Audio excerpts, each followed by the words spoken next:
مولاي صل وسلم دائما أبدا على حبيبك خير الخلق كلهم مولاي صل وسلم دائما.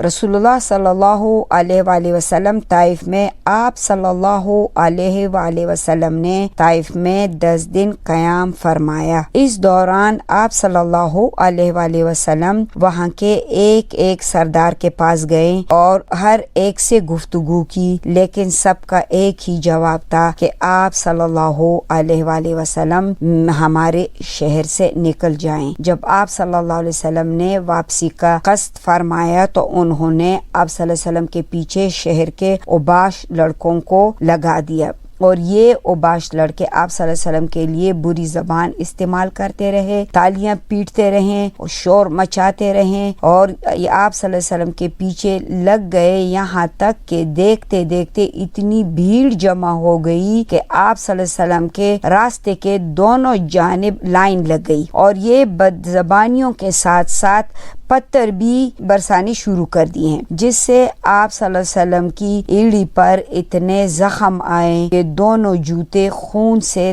تر بتر ہو گئے. اور ادھر حضرت زید بن حارث رضی اللہ عنہ جو ساتھ تھے وہ چلتے اور آپ صلی اللہ علیہ وسلم کے لیے ڈھال بنے ہوئے تھے، ہر طرف سے اپنے جسم سے پتھروں کو روک رہے تھے اور ان کے سر پر بہت زیادہ چوٹیں آ گئیں. اب بدماشوں کا یہ سلسلہ جاری تھا کہ آپ صلی اللہ علیہ وآلہ وسلم نے عتبہ بن ربیعہ کے باغ میں پناہ لے لی. وہاں پر پناہ لینے کے لیے مجبور ہو گئے، اور یہ باغ طائف سے 3 میل کے فاصلے پر واقع تھا، یعنی یہ لوگ آپ صلی اللہ علیہ وسلم کے پیچھے 3 میل تک لگے رہے اور آپ صلی اللہ علیہ وآلہ وسلم کو اذیتیں پہنچاتے رہے. جب آپ صلی اللہ علیہ وسلم نے ادھر پناہ لی تو یہ لوگ واپس چلے گئے، اور آپ صلی اللہ علیہ وسلم ایک دیوار سے ٹیک لگا کر انگور کے بیل کے سائے کے نیچے بیٹھ گئے. قدر اطمینان ہوا تو اللہ تعالی سے دعا فرمائی، وہ دعا جس کو دعائے مستضعفین یعنی کمزوروں کی دعا سے یہ دعا مشہور ہے. اس دعا کے فکروں سے اندازہ لگایا جاتا ہے کہ طائف میں بدسلوکی سے دوچار ہونے کے بعد آپ صلی اللہ علیہ وسلم پر کسی شخص کے ایمان نہ لانے کی وجہ سے آپ صلی اللہ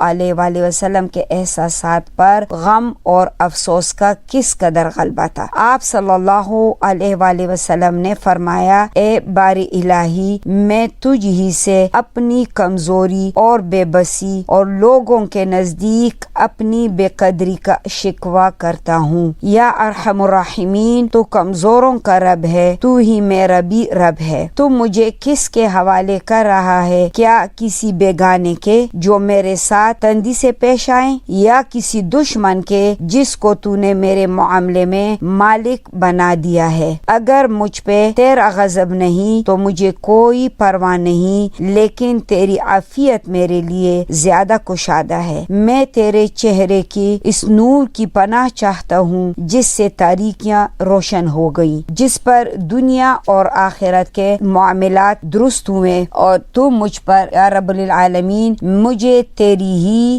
مدد رضا مطلوب ہے، یہاں تک یا اللہ کہ تو مجھ سے راضی اور خوش ہو جائے، اور تیرے بغیر کوئی زور اور کوئی طاقت نہیں. آپ صلی اللہ علیہ وآلہ وسلم باغ میں ٹہرنے کے بعد وہاں سے نکل پڑے اور مکے کے راہ پر چل پڑے. غم اور عالم کی شدت سے طبیعت نڈھال اور دل پاش پاش تھا. آپ صلی اللہ علیہ وسلم قرن منازل پہنچے تو اللہ تعالیٰ کے حکم سے جبرائیل علیہ السلام تشریف لائے اور ساتھ میں پہاڑوں کا فرشتہ بھی تھا. آپ صلی اللہ علیہ وسلم فرماتے ہیں کہ جب میں وہاں تھوڑا سا مجھے جیسے کہ آرام ہوا اور میں دیکھتا ہوں کہ میرے سر کے اوپر جو ہے بادلوں کا ایک سایہ ہے. میں نے وہاں غور سے دیکھا تو جبرائیل علیہ السلام اس میں نظر آئیں اور جبرائیل علیہ السلام نے مجھے آواز دی، پکار کر کہا کہ آپ صلی اللہ علیہ وآلہ وسلم کی قوم نے آپ سے جو بات کہی ہے اللہ تعالیٰ نے اسے سن لیا ہے۔ اب اس نے آپ صلی اللہ علیہ وسلم کے پاس پہاڑوں کا فرشتہ بھیجا ہے تاکہ آپ صلی اللہ علیہ وسلم ان کے بارے میں اسے جو چاہیں حکم دے۔ اس کے بعد پہاڑوں کے فرشتے نے مجھے آواز دی اور سلام کرنے کے بعد کہا کہ اے محمد صلی اللہ علیہ وآلہ وسلم یہی بات ہے، اب آپ صلی اللہ علیہ وسلم جو چاہیں، اگر چاہیں کہ میں ان دونوں پہاڑوں کے درمیان کچل دوں ان کو، تیرے دشمنوں کو، تو ایسا ہی ہوگا۔ آپ صلی اللہ علیہ وسلم نے فرمایا نہیں، بلکہ مجھے امید ہے کہ اللہ رب العالمین ان کی پشت سے ایسی نسل پیدا کرے گا جو صرف ایک اللہ کی عبادت کرے گی اور اس کے ساتھ کسی چیز کو شریک نہ ٹھہرائے گی۔ رسول اللہ صلی اللہ علیہ وآلہ وسلم کے اس جواب میں آپ صلی اللہ علیہ وآلہ وسلم کے اخلاق عظیمہ کے جلوے دیکھے جا سکتے ہیں، اور آپ صلی اللہ علیہ وسلم پر غیبی جو مدد آئی اس سے آپ صلی اللہ علیہ وآلہ وسلم کے دل جو تھا وہ مطمئن ہو گیا اور غم اور عالم کے بادل جو تھے وہ چھٹ گئے۔ آپ صلی اللہ علیہ وآلہ وسلم نے مکے کی طرف پیش قدمی فرمائی اور طائف سے مکہ تشریف لے آئے اور یہاں پر پھر سے وہاں مکہ کے لوگوں کو اور قبائلوں کو اسلام کی دعوت دینی شروع کی۔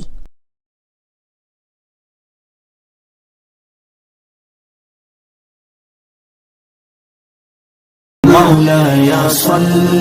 وسلم دائما أبدا على حبيبك خير الخلق